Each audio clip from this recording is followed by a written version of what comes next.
जंतर मंतरवर जशी क्रांती घडली तशीच महाराष्ट्रातही घडेल.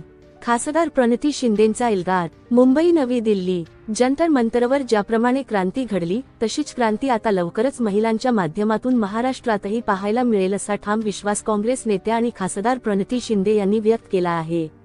एका वृत्तवाहिनीला दिलेल्या प्रतिक्रियेत त्यांनी भाजपवर निशाणा साधत राहुल गांधींच्या नेतृत्वाचे कौतुक केले. प्रणिती शिंदे म्हणाल्या की आजपर्यंत आम्ही अनेक कार्यक्रम पाहिले, पण इथली ऊर्जा आणि लोकांचा उत्साह अभूतपूर्व आहे.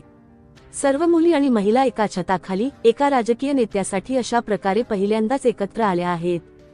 ही केवळ काँग्रेस नेते राहुल गांधी यांची क्रेझ नाही, तर त्यांचा संघर्ष आणि त्यांच्या मनात असणारी तळमळ याला मिळणारी ही साथ आहे. राहुल गांधी ज्या पद्धतीने महिला, युवती आणि युवकांच्या प्रश्नांवर लढा देत आहेत, त्यामुळेच हे चित्र पाहायला मिळत असल्याचे त्यांनी स्पष्ट केले. 20 जुलैला जंतर मंतरवर जशी क्रांती घडली तशीच क्रांती आता लवकरच महिलांच्या माध्यमातून महाराष्ट्रातही घडताना दिसेल, असा दावाही प्रणिती शिंदे यांनी केला आहे.